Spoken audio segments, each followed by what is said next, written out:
Well, today on Power Witness, we have two fellows and a friend of the St. Gabriel Institute.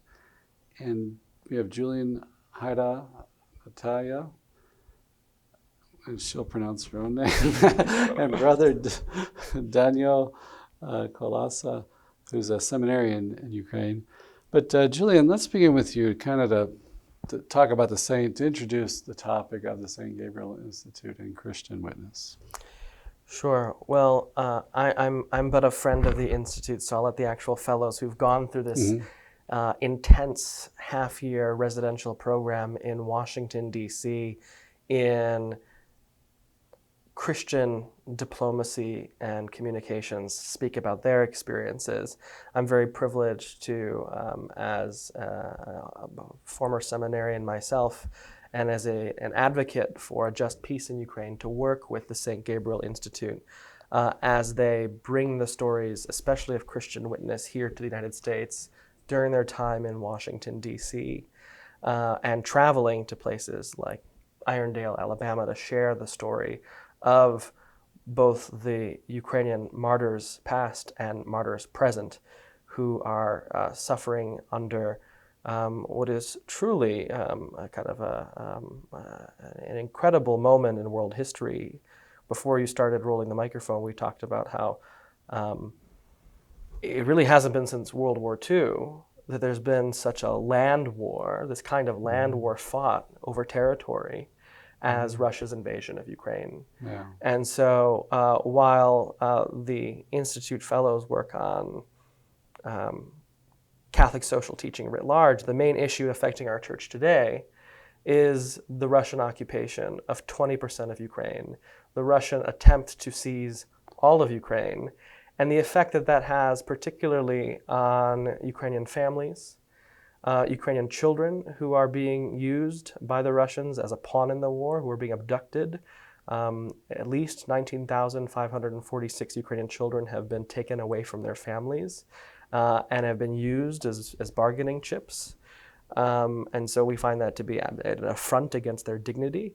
And also the fact that the future that Russia envisions for Ukraine does not allow for Catholics like us to worship freely in Ukraine. And so when the people of Ukraine are fighting against the Russian occupation, they are also fighting for the very kinds of rights and privileges that we have in the United States for the free expression of our faith, the existence of our church after a very long history of the Russian Empire and the Soviet Union, and now the Russian Federation under President Vladimir Putin, to not allow us to live out our faith, not allow children to live with their families. And so that is really what the fight is about. It's not, for Ukrainians, it's not just about defending their land. That's obviously a very important part of it. But it's about defending the very innate kind of human dignity that we read about in the gospel and we know intimately as Christians. Right. And so like the western part of Ukraine, what percentage would be Ukrainian Catholic, Ukrainian Rite Catholic? So the Ukrainian Catholic Church is a worldwide phenomenon. We're Byzantine Rite, and so we don't celebrate kind of the Mass in the kind of Latin Novus Ordo way, or even the traditional Latin Mass. We use the Byzantine Rite, which is shared with the Greek Orthodox Church. The Ukrainian Greek Catholic Church represents about 10% of the population of Ukraine. So that's give or take 4 or 5 million people. And then there's maybe around another million who live in places like the American Midwest or Australia or Brazil or Argentina. So we're really a global community. And our church is now, has in about 20 years ago, made its triumphant return back to Kyiv, where our church was founded over 1,000 years ago, because during the Russian imperial era, our church was forced out of Kyiv. And so now our church exists all over Ukraine, but because it was forced west during the imperial era, our kind of heartland is Western Ukraine, which many people refer to as the Bible Belt of Europe. It has among the highest rates of church going in all of Europe. These are deeply God-fearing people. And so when the war is being fought, it's not just about people being Ukrainian, but it's also about their ability to worship freely and as Catholics and as Greek Catholics, as Byzantine Rite Catholics. President Putin, in his justification for the war, he wrote this, I don't want to call it historical, but an alternate history of President Putin's, where he blamed us Byzantine Rite Catholics, in part, for the war. He blamed us for dividing the Orthodox world. Of course, that is the exact opposite of our intent. For the last 500 years, we've been an example of how the Orthodox and the Catholic world can live indeed in communion and in harmony with one another. And that is the witness we continue to bear, and that is what apparently poses a threat to Russia. But we're not intending, as Eastern Rite Catholics, on going anywhere, even if that means having to defend against an unjust war that has left millions displaced and thousands injured or dead. So the population that is there in Western Ukraine, they're almost all Ukrainian or Byzantine, right? I think the majority of the population in Western Ukraine is Byzantine Rite Catholic, Ukrainian Greek Catholic. But Ukraine has long been a religiously diverse place. And so there's a Roman Catholic kind of Latin Rite minority. There are certain Protestant groups. There are Jewish groups. Of course, the Nazi Germany did its darndest to get rid of Judaism in Western Ukraine, which is also a Jewish heartland. And all of these groups have really thrived under an independent Ukraine since the fall of the Soviet Union. And Russia is posing an existential threat against this really beautiful rebirth of not only Christian witness, but just of religious witness and of interreligious dialogue and prayer and understanding. Just to speak to that, an example, my uncle served. So your brother, Sorry, yes. Like you say your name Danylo, first. brother Danylo Kolasa, yeah. Danylo Kolasa, okay. Yeah. So I myself am from Western Ukraine, and my uncle served in a little town called Szczerec, just outside of Lviv. And there were three different churches there. There was the Ukrainian Catholic one. There was still is the Orthodox Church of Ukraine, and a Roman Catholic Church. And people went to different ones. People were of different rites or denominations, but often they would celebrate different feasts together. Like they would go, they would come together to the Roman Catholic Church, especially at a time when Christmas was on different calendars. A lot of people would go to celebrate with the Roman Catholics on the 25th. Or there's actually a fun phenomenon which is not very typical for the Eastern Rite at all, is to have instruments. But this particular town had a long-standing tradition of a few instruments playing for specifically the Christmas vigil, liturgy or mass. And I was very shocked by this when I was there. But my uncle told me, when I found out that the same band will play here at the Ukrainian Catholic Church at midnight, and then we'll go over to the Orthodox Church at 6 a.m. and also play during the Divine Liturgy, I was like, okay, it's like this is a long-standing town tradition. And they would also play at the Latin Rite Mass. And so there was this communion of people that perhaps had their differences to some extent, but they still shared this union. Just to go back to. Indeed, they're doing the work of reversing the schism, both small schisms and great schism alike. And they're truly doing that work every single day. And that poses a threat, I think, to Vladimir Putin, who wants to have one church that is state-controlled. Right. And having villages figure things out among each other, have them pray among each other, even through disagreements. That's not the kind of society or future that he envisions either for Russia or for Ukraine, or frankly, even for the rest of Europe.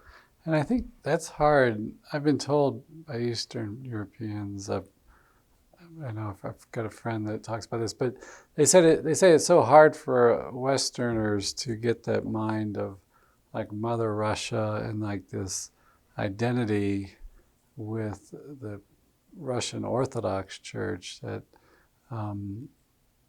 it's part of this.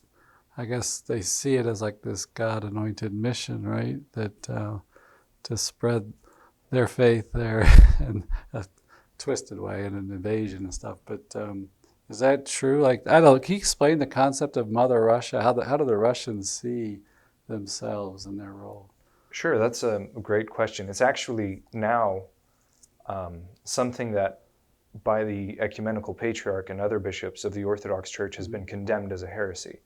It's a form of what is called ethnophilitism, which is a sense that somehow one national church was selected among others to somehow save the world. And we call this heresy currently, it's taken on the name of the Russian world, the Ruski Mir. And it's something that's been around for much longer than this war or even the current modern. It has its roots back in the 18th century. It's this idea that Russia has been chosen by God to be the last bastion of Christianity and to save the world by any means necessary. They call Moscow, for example, the third Rome. So they say the first Rome fell during the schism. The second Rome, Constantinople, fell under the Ottomans. And so they believe that the third Rome is Moscow and is their responsibility to save Christianity after the first two Romes fell. So it's very deeply ingrained in not only their religious ideology, but also their state ideology. And a big proponent of this Russian world is President Putin himself. And the patriarch of the Moscow. So what's interesting about this particular ideology is that it wasn't the state that decided, okay, we need a religious ideology to justify our war. There was already a religious ideology in place that they simply had to take and use. And it is something that is called a holy war against the evil West. And so the only way we can do that is by military means, is by invading this country. And it is very scary in many ways when you see photos or you hear the statements of priests saying that, in a way very close to what you hear in radical Islamist movements. Right. If you go in this war and if you die there, you are already saved. Right. Patriarch Kirill has said that of Russian soldiers. It's been a direct quote from the Patriarch of Moscow, that if any Russian soldier who gives their life in battle against Ukraine will have eternal life, which is a pretty scary notion to promise a young soldier. But you had something to comment. Natalia. If you could say your full name for us, Natalia. Yeah, my full name is Natalia Skoreiko. I want to add a few words. Almost a year ago, 2 priests of our Ukrainian Catholic Church were released from Russian prisons. And they testified the torture they endured, severe beatings, starving as a method of abuse. But what struck me the most in this testimony is that during the interrogation with the Russian soldiers, our priest, Bogdan Haleta, he realized that they see the Ukrainian Catholic Church as a sect. That is their perception, and their actions are heavily influenced through this perception. And I also heard one testimony of a Protestant pastor. He was also in Russian prisons, and they beat him so hard that with the justification that he is obsessed with evil spirits, and the only way to repentance is through Russian Orthodoxy. That's the way they see it. That's the madness that we deal with. Right. Maybe, Natalia, let me ask you a follow-up question on that. How would you describe, with your feminine, womanly intuition, your perspective, your feeling of the people, the lay people of the Ukraine? What is their spirit? How do they see this war? How are they dealing with it? How would you describe that? Definitely Ukrainians want peace, but they want just peace, with suffering a lot. From century to century, whether it be Russian Empire or Soviet Union or Putin's Russia, it's always a question of our existence as a nation and our identity. we have a God-given dignity, as Julian said, and we have a right to self-determination. We have a right to our faith. That's all we want. We don't want anything that don't belong to us. Right. And we have a right to defend ourselves. That's our intention. That's an idea. It's our homeland. Yeah. It's a land of our parents, grandparents. And it's brutally abused. And a few days ago, I received the heartbreaking news that my close friend was killed in the combat. He was 31 years old, a young man who lived behind his family, his parents, his young wife, his 2 little sons. What is his motivation? Love. His motivation is love. That's the way our army defends us. Not because they hate Russia or Russian people. We pray for them, for their conversion. But because of love to their homeland and to their families, to be protected. Oh, brother, let me ask you about your seminary. And we should say, in the Byzantine rite, you can get married. That's right. Are Before. ordination. Yes, exactly. I'm engaged to be married. Engaged to be married. this summer. And I know seminarians are really good at mixing with priests and bishops. And I know here in America, it's like you get to read on a lot of things being in the seminary and things. What is your read like from priests and bishops that you hear? Like, how are they approaching this conflict of persevering through it, or where are they at? That's a great question, and to me, I studied in Austria and then came back to Ukraine to serve for a little bit as part of my formation in campus ministry. And so to me, going to Ukraine right now and meeting these priests, seminarians, and others has been incredibly inspiring. But just even the laity and the faithful, because the church is represented in many different ways, from the front lines to hospitals, from funerals to births and simply humanitarian aid.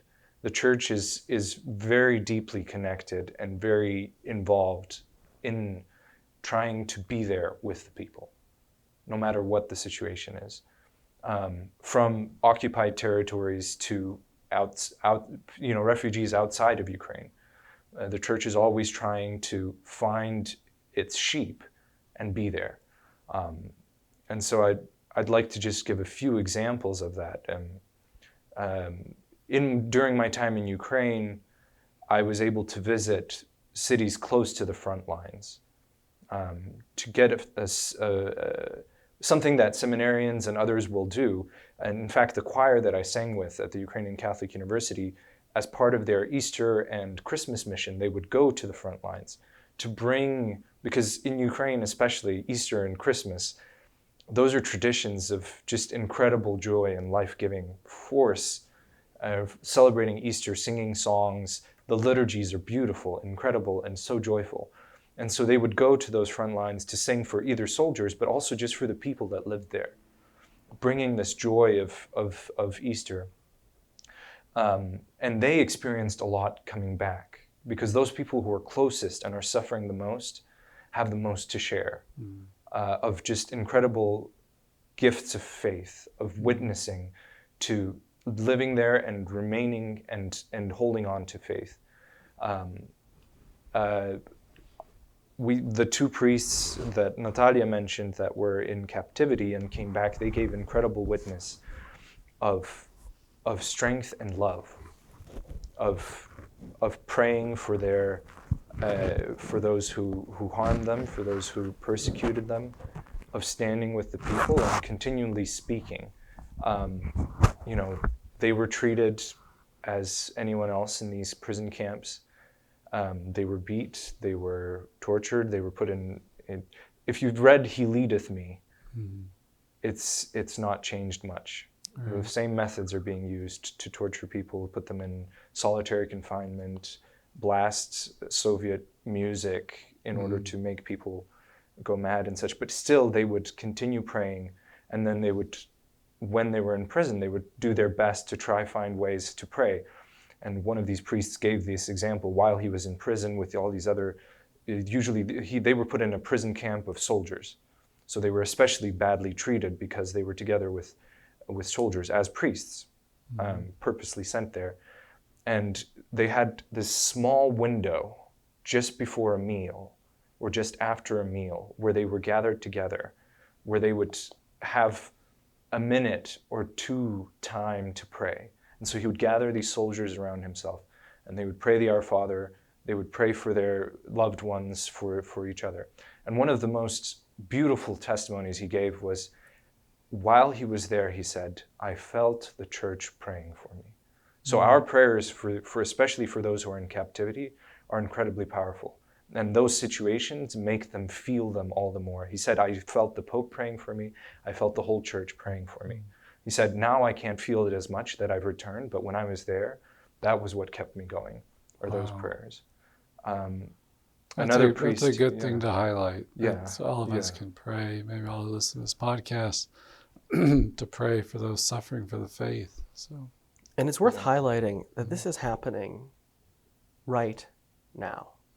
Like, we hear some of these stories and it sounds like something out of a black and white movie or something from a war long past. Priests with soldiers, prisoners of war in camps who are being forced through horrible torture. It is happening right now. And especially how invaluable our prayers are, and also any other way that we have to support them. But the prayers are felt and they do work. Has there been some bishops that have been eloquent during this time, that any that stand out as being good witnesses? So in Ukraine, almost all bishops are being very, very loud and I mean, first of all, supporting the people. The Council of Ukrainian Bishops, the Bishops' Conference, the Synod, has started a whole program called Healing the Wounds of War, where we're creating spaces to train people to be able to work with PTSD, work with soldiers, work with refugees, with people in all areas, in order to be able to counteract the incredible wounds that war brings with it. There's rehabilitation centers, especially because, people who've gone through trauma start to deal with substance abuse as well, and so they're creating spaces where that can be healed. It's our bishop in Donetsk, or from Donetsk, who is in Zaporizhia, which is 30 kilometers, about 20 miles from the front lines, still there, won't move anywhere. And he's there, and he's every day he's in his car, he's driving from one city to another in the front lines, visiting people, talking to people, blessing soldiers, being there and bringing priests to hear confessions, bringing seminarians and choirs to sing, to bring hope to those who are there on the very front lines. So Bishop Maxim Rebucha is definitely an inspiration, who I had the incredible honor to spend some time with while I was visiting there. His witness and the witness of the many priests that work in his diocese. What would, maybe his spirituality? I know the Byzantine rite in general, but I also heard about the Ukrainians. They have a great devotion to Mary, of course. Very much so, yes. And to the angels, right? Yes, Is one of the cathedrals named after the angels? St. Michael's Orthodox Cathedral in Kyiv is definitely one of them. Yeah. The Archangel Michael is the protector of Kyiv. Yeah. And we mentioned about the early stages of the war and how destructive those first few months were back in 2022, and how people are living under occupation. The biggest city that the Russians captured since 2022 is a city called Mariupol. Now, for context, this is a city that's about the population of Cleveland, right? There was about 300,000 people living there. It's a very ancient Greek colony, and Mariupoli, the city of Mary. So there's deep, painful symbolism to the fact that this long-suffering city bears the name of our mother. And people who continue to be trapped in that city and buried in mass graves in that city, and that we really have no way of communicating with. And we know that there are Christians in that city. It was actually a very large Protestant hub, in addition to being a historic kind of Orthodox city as well. I met the pastor of the church there, and there's this harrowing video that you can visit RussiaTorturesChristians.com. You could see it right on their homepage of Russian troops pulling into the yard in front of the church, pulling out a chainsaw, cutting down the cross in front of the church, walking into the church in the sanctuary during the service, walking onto the stage in their full combat uniforms, and raising the Russian flag and telling everybody to go home. I mean, they went for the church first, in of all places, the city of Mary. Wow. Because the church to them represents the biggest threat. Wow.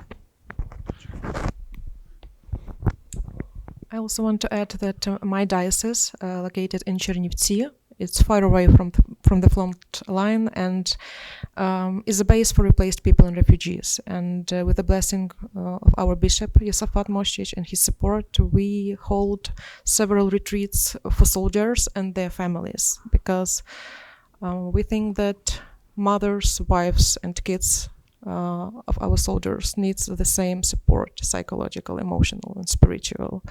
So being far away from the battles, it's our task to embrace these people with love and kindness and acceptance, support. Tell us some more about like the Marian devotion. The rosary is not emphasized, right? You have other forms, or is it? There are. Sorry, I'll just to the rosary. So Natalia is saying that their bishop is the Marian bishop in Ukraine.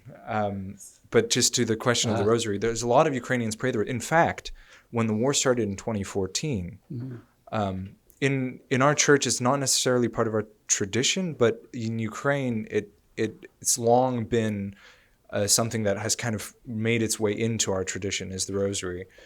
And in fact, Oh,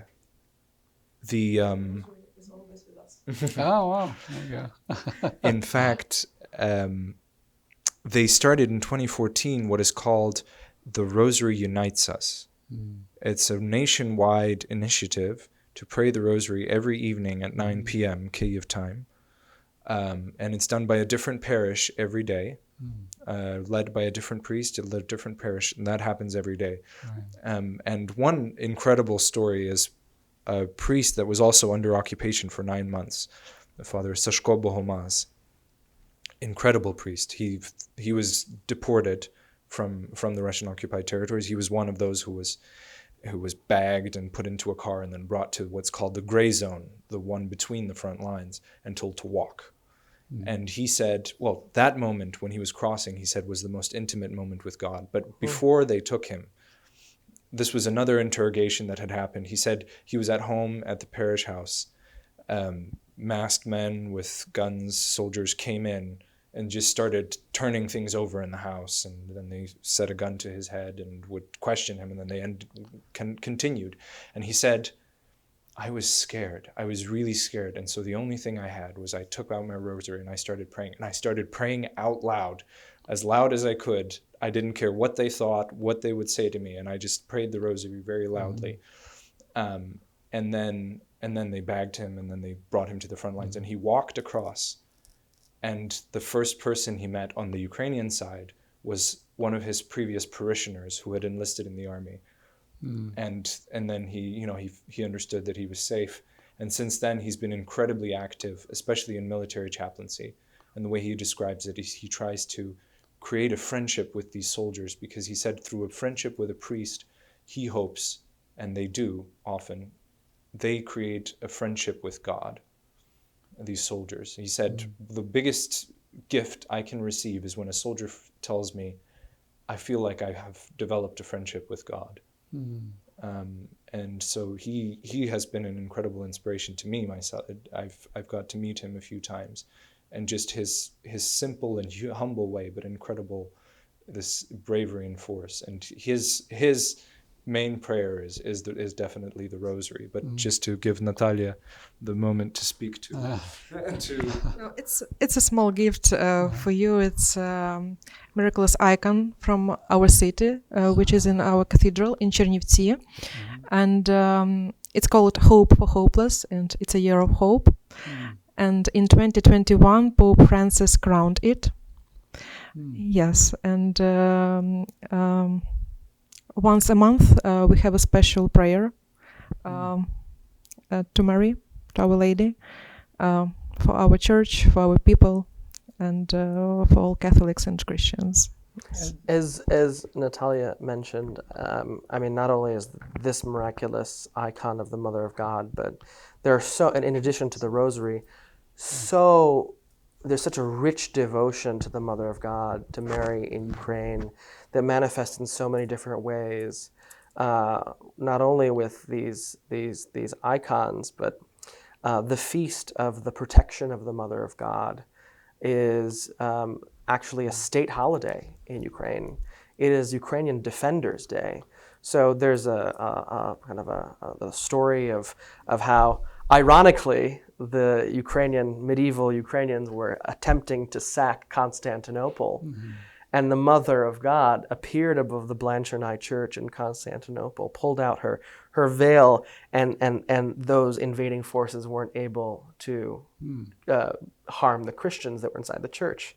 And why do I say that's ironic? Because today the Greek Orthodox don't really recognize this holiday or really celebrate it. But in Ukraine, which, as the story goes, was the bad guy, it has become the most important holiday, the protector of all warriors and defenders. Another very important Marian note is in almost every, in every Latin church, you have to have a crucifix behind the altar, right? In our churches, yes, we'll have a cross behind the altar, but the focal point of prayer is an icon of the Orans, of the Mother of God with her outstretched arms. And in the center of Kyiv, there stands a cathedral, the kind of the mother church of all Ukrainian Christians, Saint Sophia. And there's a mosaic from the 11th century of the Mother of God with her arms outstretched on this brick wall. And this cathedral has stood there for 1,000 years, longer than any church in Moscow has. And it's referred to locally as the immovable wall. Because even after 1,000 years of different empires, of the Turks and of the Mongols, and even the Poles and the Russians, everybody who's attempted to seize the city, that icon has been there for 1,000 years.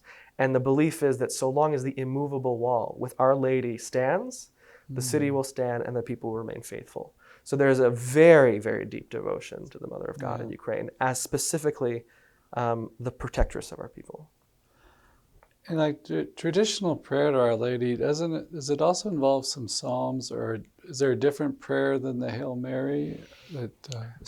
I mean, the Hail Mary is definitely one of the founding prayers, and we use that prayer very much. There's a bit of a different nuance in translation. We don't have the second part of it, but it's the same text from the scripture. The second part, pray for us sinners now at the hour of our death. Exactly. But we have a special devotional prayer called the Akathist. That's what I was thinking. The Akathist is definitely something a lot of Ukrainians love to pray, but it's all over the world, the Byzantine world. It's a beautiful prayer. If no one's ever been to one, it's definitely worth going to. And it has, it's in a similar way, it's a little bit like the Rosary because it meditates upon, especially in what we would call the joyful mysteries. And in between, it has all these names given to Mary. So if one were to look at it through a Latin Rite lens, it's like the Rosary intertwined with the litany. Exactly. And it's almost always beautifully sung. I mean, the melody is something else. People can, I think, look at Vatican media and see how many Eastern Catholic bishops prayed at the Church of Santa Maria Maggiore in Rome, the Akathist, and all sang together. Rejoice, O Mother, rejoice, O Mother, Yeah. rejoice. And it's a very kind of joyful hymn, and you can see the video. I mean, you have to check it out. How kind of with their full heart and full throat, these bishops and these faithful are singing it in this square in Rome, in front of the very icon that Pope Francis revered so much, as well. Something I've just thought about. You mentioned, brother, the PTSD from war, and that's something that hit me early on. And we talk a lot about PTSD in this country, and I think there's been a coming awareness of it and just trauma people can have from their life growing up with it. But in the case of Ukraine, being bombed and just suffering so much, I think that'd be such something that's going to have to be overcome for generations, really, I think. And it's not the first trauma. In Ukraine, one of the sad and very serious issues that we have, the wounds that we carry through generations, starting, way back, in the 16th century and until now, because our country has been occupied for a very long time.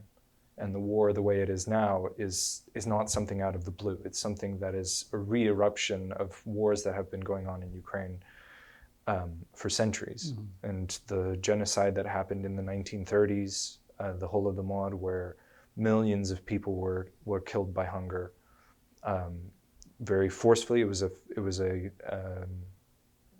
a planned, an artificial famine that was made in a specific region of Ukraine to destroy the spirit of resistance that was there. And then later on, others. That was the under Second Stalin. World. Yes, exactly. Yeah. And then the First World War, the Second World War, the occupation under the Bolsheviks up until the 1980s, and at the end in 1991. So all of these traumas that get passed on. It's simple things like the way you deal with food, and the way you have a hard time trusting people because of in the way communism worked. And so all of these things, and then add this. Yes, it is, but with God's help, healing can come. And I think that is something that we, as the Ukrainian Catholic Church, are very much aware of, is on the one hand, the incredible wounds that we carry, but also the incredible healing that comes from Christ. And that we, as the Ukrainian Catholic Church, and all the other churches within Ukraine, are called to be instruments of healing for this country. Joy and hope, I think, are central to our Ukrainian spirituality. And that is despite the fact that, as Yale historian Timothy Snyder calls Ukraine and the area around Ukraine the bloodlands, for a good part of the 20th century, between 1914 and 1945, the single deadliest place to be on earth was in Ukraine. And there's a memory of this. And it's happening again. And yet that doesn't stop baptisms, weddings. It doesn't stop, as Brother Danylo said, at the front lines, people exclaiming Christ is risen, really kind of rejoicing in the risen Christ. I mean, that is, I think, not only important to our spirituality, but it's so important to our resistance, to manifest joy in the risen Christ. And that is so, so, so important to our spirituality, that we can't live without it. I think it's safe to say. It seems like the Byzantine Church has a stronger emphasis on the resurrection. The Latin Rite, I'm a preacher. We're always talking about the cross. I'm a Franciscan, it's like, but I think the Byzantine in their liturgy, it's just written in there more, isn't it? I think, I've heard it said, and I've been told it may be a bit of an oversimplification, but that Latin spirituality can be kind of summarized in the cross and in the passion, whereas Byzantine spirituality can be summarized in the descent into Hades and the resurrection on the third day. But I think the fact is that none can happen without the other, and both of us approach these different themes in different ways and at different times.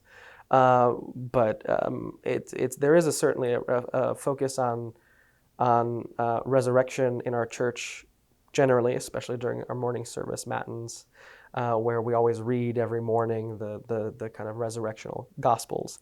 But at the same time, come to one of our churches during Lent, and I don't think anybody will walk away from our churches during Lent thinking that we don't emphasize the cross or the passion, Right. because we do take it very seriously, and we do co-suffer and tend to co-suffer with Christ. You come to one of our most kind of deepest services during Lent, the penitential canon of St. Andrew of Crete, and you don't have to go to the gym for months because you're doing something in the area of 200 to 300 prostrations, getting up and down before the cross. So we're a little different, but we all arrive at the same place, and that's the beauty of Catholic communion and all the different rites and traditions within the Catholic Church. Yeah. I happen to be I can celebrate it at a Byzantine rite during something about the cross, the triumph of the cross, or the exaltation of the cross, I think. And they had a cross they had a platter of, is it basil? Is that right? They had a Oh, sure. Yeah, in the Greek tradition, they'll put basil leaves around the cross and kind of make it fragrant. Right. Yeah, we prostrated a lot and a lot of singing. I mean, it was like, it was an energetic liturgy, I gotta say. I wonder if that itself, because you see in the Gospels, like the resurrection, people are running the tomb, running back, whatever. And it's like, it's something about emphasis on the resurrection that gets you energized and moving and stuff. But and that sounds like it was during Lent, and so even Sundays during Lent. For example, in our tradition, we don't refrain from singing Alleluia during Lent. Oh, really? In fact, we add more Alleluias. We add more Alleluias for what the Latins are missing. But again, we arrive at the same place. I mean, it's I think joy has to be a central common theme. But we, given our experience, tend to focus on it maybe a bit more than others. Well, let me ask you as we near the end here. This is May 2025, and I know it's of course it's been the war has been in American news a lot. And what do you all think? I know seminarians, priests, and everything are always reflecting, and I don't know what it is about seminaries and stuff, but what do y'all think is going to happen, basically? Where is this going to end up? Well, if I could tell the future, I'm not sure if I'd be here at EWTN with you. Right. And I don't think this would be the right place for me. So I can't predict the future. However, like Natalia mentioned, there's not a single Ukrainian who wants to see this war go on another day. Right. And that is why, and perhaps counterintuitively, but it makes sense to Ukrainians continue to fight so that this war will be the war to end all wars that Ukraine has suffered over the last 400 years. So where will it end? I think, as with any war and every war, it does end in some sort of agreement. And what we've seen, not to get too geopolitical, is that the Ukrainian people, the Ukrainian government, has come together as a broad coalition to come up with a negotiation to stop the bloodshed. And they have traveled to Istanbul, and they have agreed to ceasefire after ceasefire. They've agreed to so many different strategies and plans to end the war, and President Putin simply will not engage, simply will not agree to end the war.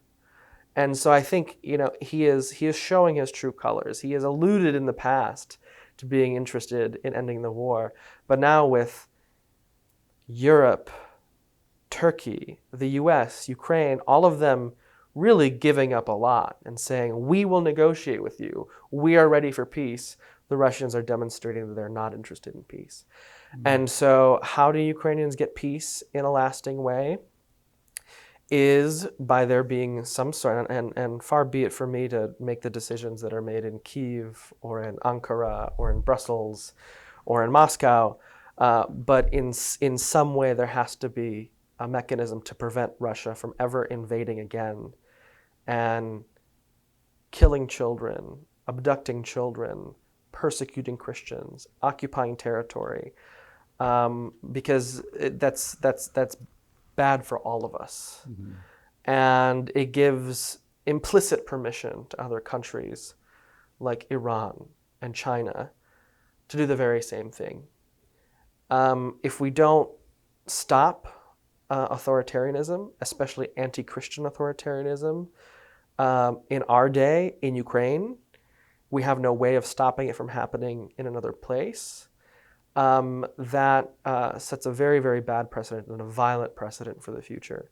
And so the Ukrainians are willing to keep fighting, but they need to make sure that once they put down their arms, that they won't need to pick them up again. Mm.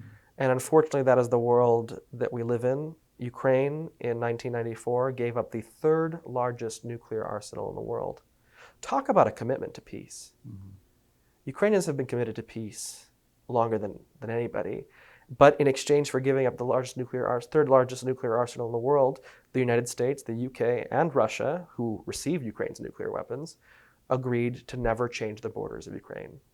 Mm-hmm. And when a country like North Korea or Iran wants to develop their nuclear programs, and we genuinely want that to live in a denuclearized world, in a safer world where not every little dictator can come up with nuclear weapons. They say, well, why should we? You know, why should North Korea give up its nuclear weapons if they fear being invaded from the south? So we need to demonstrate that we're committed to peace, that we're committed to denuclearization, that we're committed to these principles by demonstrating that Ukraine giving up its nuclear weapons was not a mistake. The Ukraine defending itself and keeping to the international treaties that every other country, including the United States, has bound to with a kind of an oath of honesty, that matters. Because if it's demonstrated to not matter, then all the people who hate peace and all the people who hate what we represent, especially as Christians, will not only seek to destroy that, but very well may succeed. And we just cannot let that happen. Right. The future is in God's hands, and Ukrainians live every day with deep reliance on God. And never forget that truth is the truth. Truth will prevail. That's our strong belief. Yeah. Let me ask you one more question. Wellness, did you have something you wanted to say, brother? What are the similarities and the distinction between the Ukraine and Russia that in your cultures and things? You're both Eastern, but I mean, how do y'all see that? Is there any similarity in your mind, or? I'll have you answer first. There is a lot more difference than people think. Mm-hmm. It's a difference of mentality. It's a difference religiously. Ukraine is what one might call a land that's in between.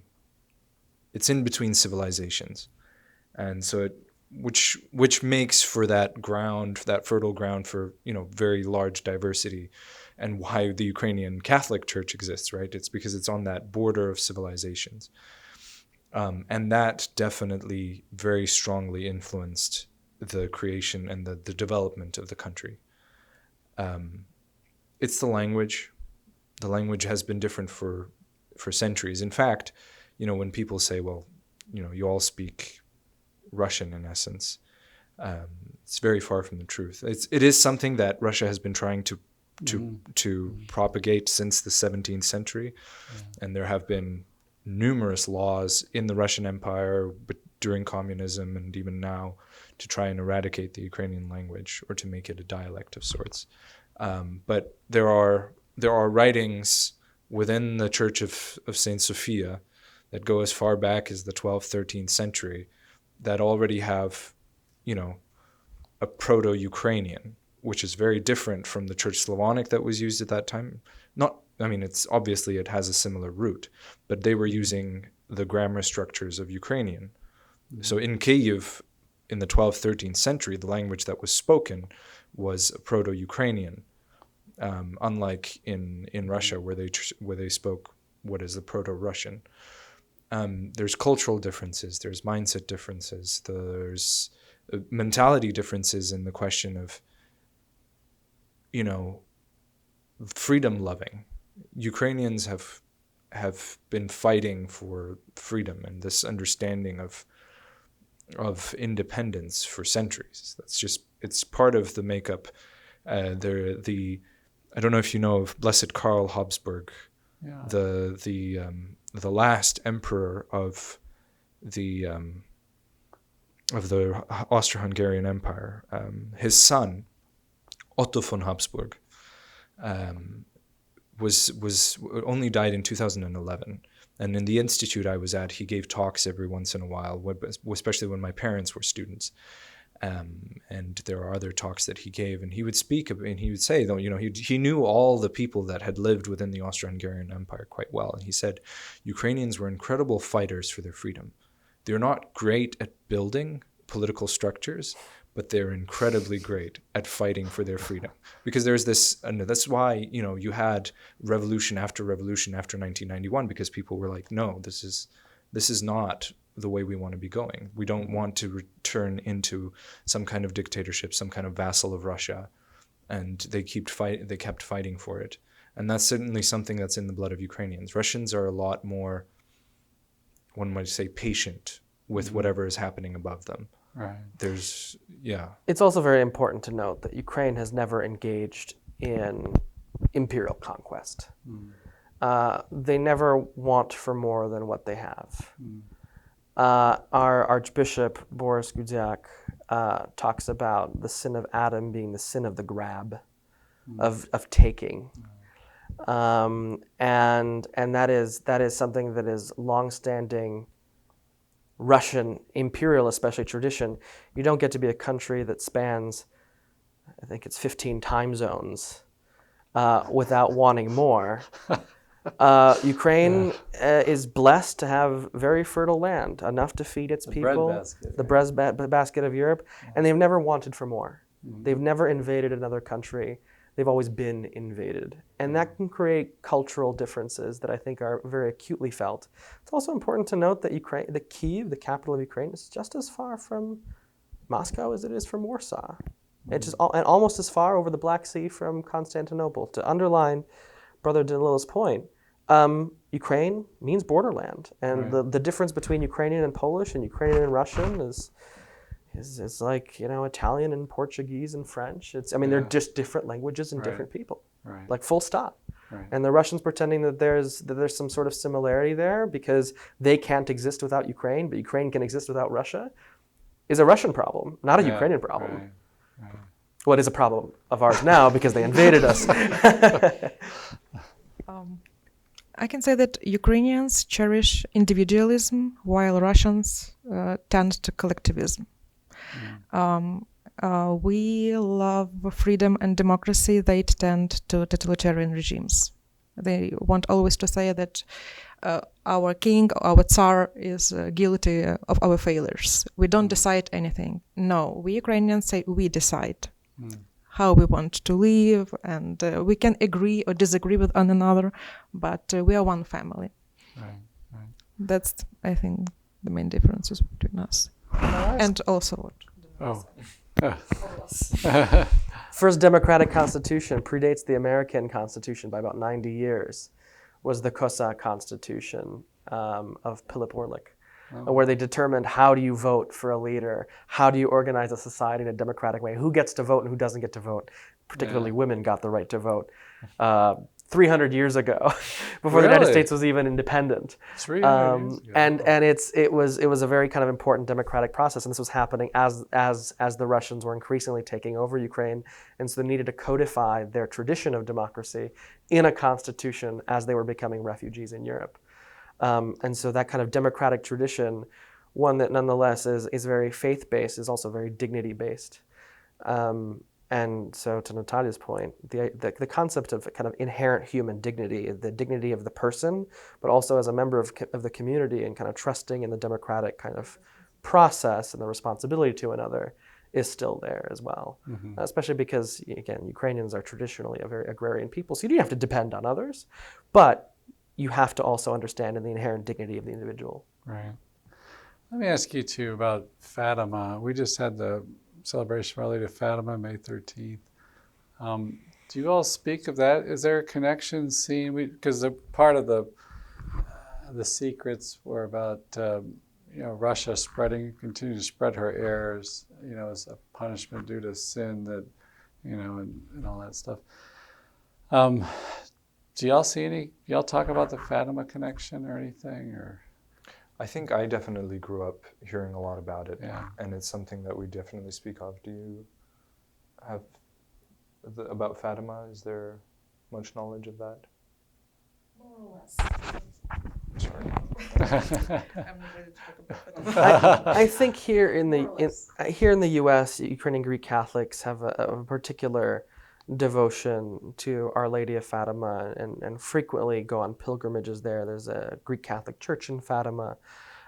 Because I think many Greek Catholics, Ukrainian Greek Catholics in the United States, were refugees from World War II, political refugees. Many were dissidents, and so I think the concept of kind of of saving Russia from itself, for me to kind of broadly paraphrase, I think really resonated because there isn't as much of a clear line between the kind of politics of the church and the spirituality of the church. They kind of just felt that, well, our experience is one of survival, and if the people who are constantly oppressing us need to be converted, then that's what we'll pray for. So I think in the diaspora, because the Ukrainian Greek Catholic Church was illegal in Ukraine for much of the 20th century, so outside of Ukraine, Our Lady of Fatima most certainly has a very, very strong devotion and is very often a pilgrimage site because we know that peace won't come to Ukraine without